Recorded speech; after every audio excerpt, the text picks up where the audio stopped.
ngasi video se akhoi success oinabagi matangdani ko exam oiro natraga aigi business adagi aigi thaba inkhang aduga love and relationship ki matangda oitaraga su ko si se success pambiragadi haidi sigi ritual se tawbiu ko adu ngasi gi ritual se amuktang tawgadamne ngasai gi akhoi water manifest tawba angel number iba khotba atai atai mayam dum hallaga tawba ya akaiba kaite ko haidi ma gap khatang thaminaraga adu ngasi gi tawgadaba se di amuktang tawgadamne ritual se aduga si se akhoi aina duk hana thari se kai gino hai matamda haidi room se pura haidi duk ki manam nusiba se hana phahon gadamne akhoi si tawdringe da hai tare ko aduna aina si se tu hana tharaga thamane ngasai gi duk ki manam se loima haidi ka si da loima sandokre na ko aduna si tawge hairagadi duk hana thabiraga ka do manam phajana nusi hanbiyo ko haidi ngasai gi feeling lakna ba hai tare ko duk manam se nusi na ko duk manam nusi ba ma ani ohum katang keno toroga smaina yun keno toroga duk thadok piro ko ka do ihan han bada ko aduga tawgodoba se kai kai no kamai tawgodoba no ai hairage ko tigi se akoina spell hana hai ko spell se kem nate ko spell se kari no hai bada white magic hai tare ko si thangdo thangro ke phi mata se tasalani si side mata thambigra ke manam se dum leire no ko aduga sida hai se ko spell se kari no hai matam se da spell se it's a white magic ko white magic ka black magic ka yam khenai ko haidi black magic sina haidi mingon da harm tawnaba mi gi phattana ba da taw sijanaba magic ne ko aduga akoina white magic sina isa gi phana ba hai tare ko isa gi phana ba ai phajage haina use tawbone ba sisina haida ai gi betterment gi damakta hai tare ko mingon da phattaba tawraga akoina nungai ba yaroi ko aduna haidi black magic kumba adumba kemta nate it's just a white magic sidi aina isa gi damakta ai gi imong gi damakta sumaina tawbigadaba hai tare ko ado sigi ritual sina haidi mingon da harm kemta tawgadaba nate ko aina ai gi oina tawjagadamnina ado changadaba pochai sing ai hapetang i keno tawro ko ai hairage ko no to section biro ko hambada number 1 da kolom logiro ko blue machugi ado akoina manifestation taw matamda black sungje sina bigano ko black se negativity lakone ba aduna black inkti sungje sina da sungje sina bida hai tare ko ona yaragari haidi blue loba yai green loba yai red loba yai ko kai ba kem leke ado blue se sum kai shu kai te ko blue pen ama paper ama ham nan ba paper ama sai lobi rase ko aduga mathangda ngasai gi duk thaba do aina ko duk tu ma hana thabiro ko aduma leire aduga chanam si khoktok tri ko phajana si chanam sima leire aduga khohi katang amaga ko aina khohi sidang tengkota katang ama lotho thame aduga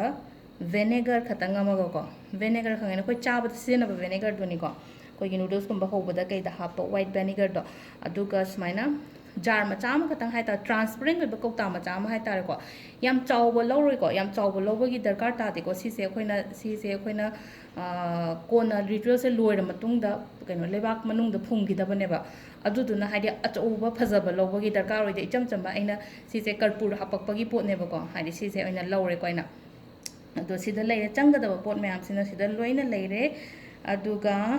akoina ngasai do haidi blue pen se kai gino hai matam da haidi akoina white magic to matam se da haidi pen se haidi blue green natraga red kumba use to black tissue to bi gano ko aduga tawgadaba ritual sina karam kanda tawba yagadagi hai matam da numaijinga ningdokabaga Sunday natraga Monday da tawbiyo ko sige thabak se atai matam da tawbigano ado hoi Sunday natraga Monday sida karamba matam da tawba yagadage hai matam sida any time ko haide ayuk to orasu nungdang du orasu akai ba kemta leite ko ayuk oro nungdang tawroga somena fai nungdang da khoina manifest to matam da haide kanamta yette da ko photo aduna nungdang da tawba da akai ba kemta leite ko Saige इन दुख से थाग्रे को आइगी दुख थाग्रो लोइ मा खाइदिङ साइगे सी केनो ma'am से लोइनो मागी दुखी अखोइगी मनम से लोइना मा का से लोइ संदुए को अदुगा मथंग दङ साइगे चनम से थांगना खोपिगनु को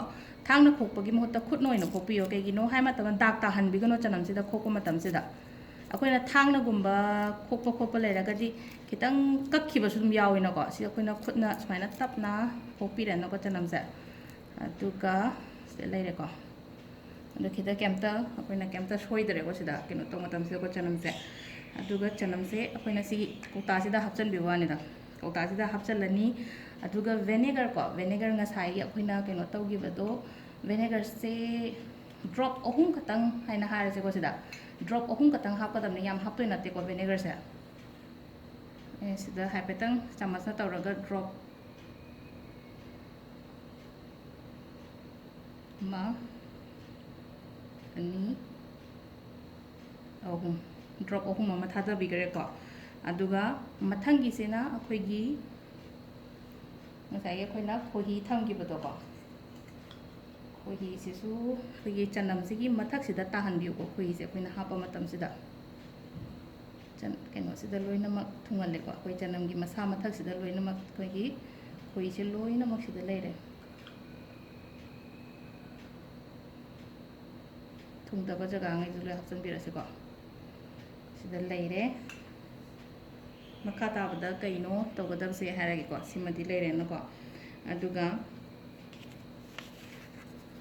sida hai taragadi intention hai tare ko igya ai intention se hai di aina exam gi ni boy taragadi ai exam se mai pa a hai na dumaina ni gada ba hai tare ko natraga ai gi thabak ki oiraga su ko ai gi thabak to hai di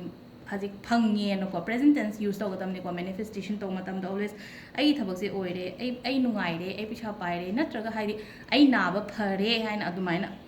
pura sida oina aina tawringai manung sida hadi kino to gada ba hai tare ko adu sida ngasai gi che sida na kari igadam no hai matam sida aigi maming hai tare ko aigi maming se manga rak ibyo ko lumachu gi pen aina lawre sida thoibi ko ama ani ahum mari manga ko da koina aina keno ire ko haidi manga se ire ko na ai maming se adu da si se phajana fold tawraga pagi kauta sida hapchan biro si se aina aigi damakta ni jabani na ai yoina thana tawna ko do kauta se makung khumjan biraga ngatang yengbiyo kauta sida ko ngatang yengbiyo haragadi haidi sida aigi intention che pura hapchan bwani da haidi aina tawriba aina ngasa aina khalliba ko to hai tare ko aigi pot sigi aina sigi aigi thabak se sima se mai pa hanbiyo success oibiyo aduga relationship ki matang do oiraga su haidi maga aiga se mari se am phanbiyo haidi ibaini thungnaba oihanbiyo natraga haidi aigi exam se sisina haidi ai exam se mai pa eko hana dumai noina khanbi ba hai tare ko aduga sigi kauta se le na sigi kauta se kram kanda kamaina thamgadabno hai matam sida numit phangba ma pa ma yengbiyo ko yumda numit phangba ma pa ma da numit taret ni sigi contain kaino macha se ko kauta ma jar macha se ngasai gi numit phamngi ba jaga du da numit taret ni thambire na ko aduga nipani suba numit se da ngasai gi akhoi gi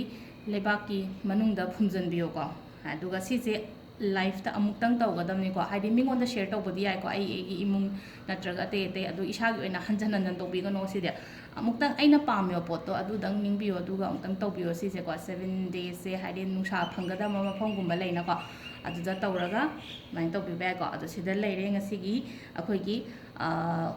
white magic ki spell se hai tare ko haidi aduna white magic sida akhoi isa gi damakta phaba tawbane aduna kemta kai ba lete mingon da harm ta hon bana te ai gi betterment gi tawbi bane aduna try tawbiraga haidi haibiro ko haidi kamaina tawge khotke haibado gyan ta draga so video se skip tawgono haidi yengo phajana aina takpa matam se da haidi phajana gyan ta nai takpane haidi questions amu hang ko haidi aina haigra matung da haidi amuka mukkari na igadaino adumba karo kamai kan to gadana black na iba sungya ya de ko haidi black season na bigono aduga atopa machu loina magya do haidi atopa machu loina ya se ngasi gi aina sum ai wonda blue label na blue na ire green na ire ga so kai de ko green ira so kai de aduga red ira so kai de ko aduga black ti sungi ibida ba hai tar ko manifestation to bo khotpa matam sida do sida leire mayam su yengbiro ko sigi spell gi sa